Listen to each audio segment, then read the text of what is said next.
You're listening to Police, the podcast from the Police Federation of England and Wales. To find out more, visit polfed.org.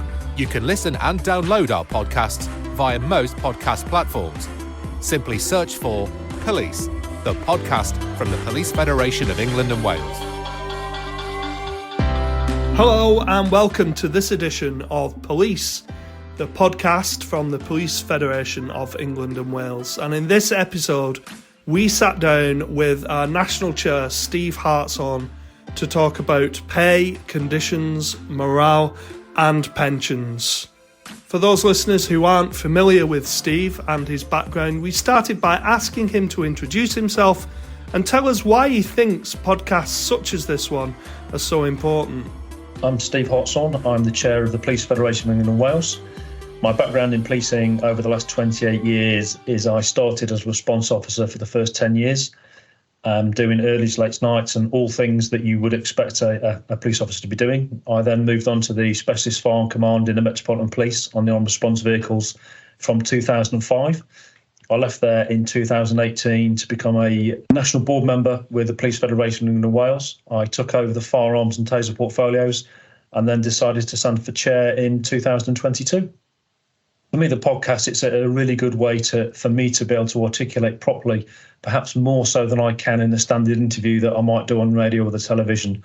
Because as most people know in the media world, you perhaps have a challenge to get maybe 2 or 3 headline points in, and then the questions move on to the next points. Whereas with a podcast, you can just expand on things. You can go a little bit deeper. You can help to delve around the fringes and get a bit more detail, which will hopefully give some more understanding to the listeners about the things we do, why they do it, some of the issues that we have. And for me, podcasts are vital. They give you a lot deeper understanding. In June 2023, we received the Employment Tribunal's judgment of the police pension discrimination claim brought against PFU and led by Lead A solicitors. The Employment Tribunal ruled in favour of the claimants on a number of points. This issue is of critical importance to our members, so we asked Steve for his thoughts on the judgment and also how the Federation will move forward proactively on behalf of the membership. For me, having read the judgment when it first came out, it was extremely critical of PFEW in its current form. I think it's important to relay to the listeners that some of these processes started in 2012 when many of us just weren't around at the National Board. So decisions were made in the past, and the judgment has found that there was issues with some of the decisions and behaviours that were made.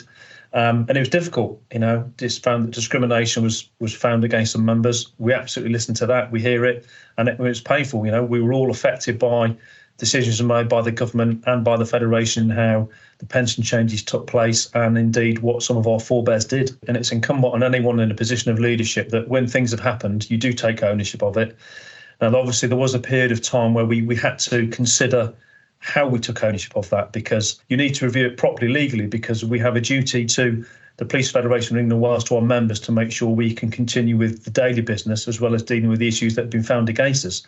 And if we make a rash or unhurried decision, that could have a huge knock-on effect onto continuing business as usual to look after the members. So yes, it's important to own it. And I will stress that for many people, that those that know me will realise I was part of the original pension challenge when it took place. So I'm heavily invested to make sure we get this absolutely right. There aren't, too many people left in the service that weren't affected by the pension challenges, that the government decided to change the pension anyway.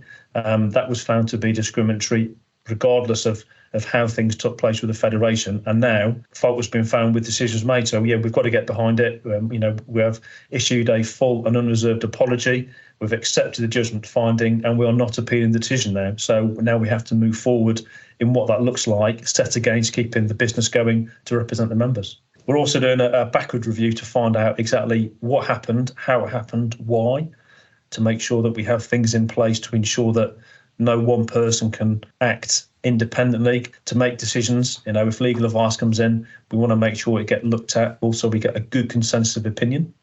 Any business will also say you don't look backwards all the time, you have to look forward. You've always got to be forward planning, and the lessons we've learned from that is to make sure we've got the structures, the processes, the policies in place to make sure that those things don't happen again, but also those of us that are here at the moment and our successors have things in place, training, education, development, align ourselves to good people in the business community to see how they run a business, to make sure that we have those things in place that are a good foundation, that whoever takes over from me in the future, whoever takes over from the National Secretary's office or those national board members, they've got a really good solid foundation to understand what it means to be a federation rep, so we cannot repeat those mistakes again. We have to look at how we reposition the federation, the Police Federation of England and Wales, in terms of our stakeholder engagement, to make sure that we are fit for purpose. We need to get back to understand that there is trust and confidence with the members.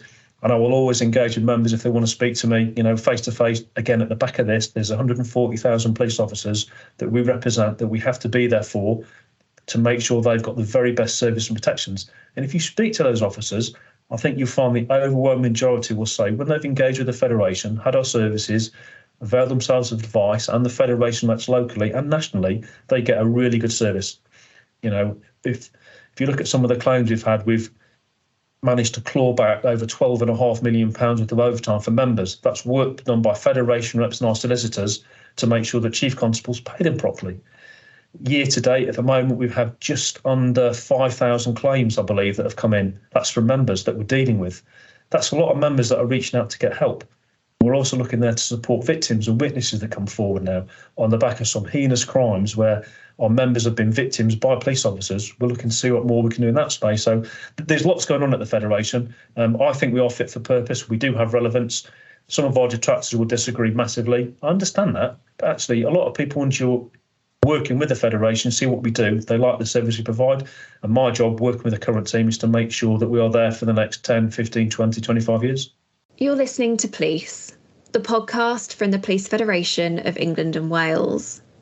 National Chair Steve Hartshorn has been telling us more about the work of the PFU on behalf of its members. We also asked Steve for his thoughts on the 2023 government announcement of a 7% pay rise for police officers. For me, the 7% was a good starting point, and we recognise it was one of the high awards which ourselves and the prison officers received.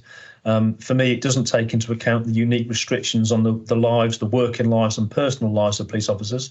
Part of the work we do going forward is always to try and get the best pay that we can, bearing in mind that even if we were in the pay remuneration review body, we only have an invite to sit there and provide our evidence. We have no right to challenge the pay award that police officers have. It's imposed by the government. For us, then, it's about the reparation to try and get the pay award back for the money that is effectively missing since the year 2000, because we are behind. We know when you join the job that has unique restrictions and impositions on your private life, but on the understanding you do get treated and looked after, because at any one point in time when you're out and about dealing with the public, you face an increased risk of assault, be it physically, mentally. That repeat day in, day out, it has an effect. And you only have a limited shelf life as a fully operational police officer before it takes an effect on you. So you then might want to sort of become non-operational, move into another type of work. But again, there's still unique pressures, the workload, because of the loss of police officers over the last 10 years. Even though there's been an uplift to give us the 20,000, they were taken away. That increases the workload exponentially on colleagues that are left behind. By the latest figures, we're 9,000 police officers losing them annually. If that continues, that's going to be a national uplift every single year just to maintain those police officer numbers. And I'd argue that policing is unique. You need experience. You can come in the job. It takes you a good 2, 3, 4, 5 years sometimes before you get fully immersed and grounded in being a police officer. So there's work to do there to make sure that the pay is sufficient to attract the right people into policing, but also to retain them into policing, because if you don't, then we're going to lose them. We're losing to the private sector. And ultimately, what we'd like to see is we need to push for collective bargaining or some kind of binding arbitration processes to make sure that whatever the pay bodies decide collectively for whoever it is, it would be nice if the Police Federation of England and Wales had similar rights to say, we disagree with that, and here's why. We think we're worth more. I would argue every single day that the job our police officers do up and down the country in England and Wales, it's difficult, it's hard, it doesn't get valued as much. The government knows the cost of everything as to chief constables, but I worry they don't know the value of what we do. And if you look at our recent Bravery Award, which highlighted, 90 nominees from across the country that came down to the Bravery Awards, that really showed, I think, to the government and those people present exactly what we do day in, day out. And that is just a one-day snapshot, which happens every single day. We also asked Steve for his thoughts on how the work and representation of the Police Federation is seen by the general public. And Steve once again called for a complete rethink on how the police service is funded nationally. Especially important given the cost of living crisis that is affecting so many families at this time. You look at the funding criteria for policing, it seems to be a bit of a boom and bust approach. What we'd ideally like is, I want central government to pay for everything in policing. I want to remove what we call the postcode lottery. I think when you look at local PCC that have to raise the precept, some do it by 2-3%. I think some are at highest 34%. That means that as well as the members of the public paying their taxes, they're also paying a higher community tax towards policing. That's unforgivable. If you're in a very rich area, that's quite easy to do. If you're in a more impoverished area, for want of a better term, then other people are paying for a service that should already be provided. You can only take money from people that have it. If you can't, they can't pay the bills. That's wrong. That then must affect the quality of service that you can provide locally and nationally. And there's times when you look at some of the initiatives that are taking place across the country, if they could be funded properly, yes, we're there to investigate, detect crime, but we also have a job to prevent crime. And if you can prevent more crime from taking place, you then stop other cases going into the criminal justice system. You help with the prison population. You help with repeat offending. And it's about taking it back to the basics and give us a proper long-term funding strategy, not dissimilar to what the NHS have. I'd call for a minimum 5-year funding strategy personally, as a bare minimum, so you know what you can invest in. You can give police officers proper training.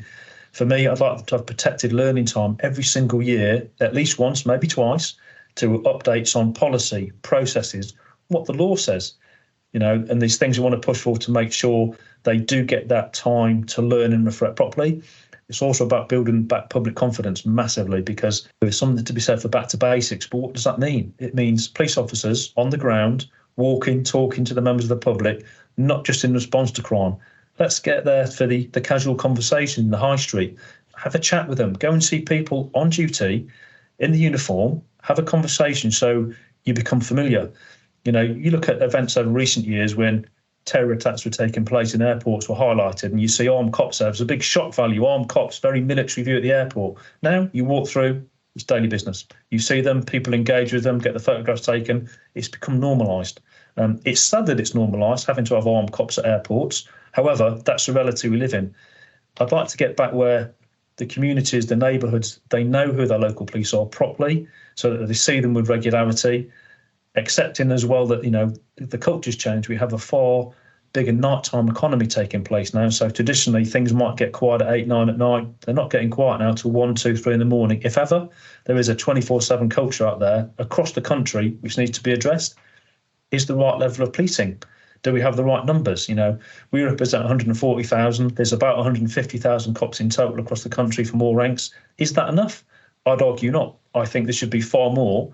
So you have that ability to flex at time of need, deal with the 999 calls, more detectives, giving them the ability and the time to progress the investigations properly so we can get more prosecutions.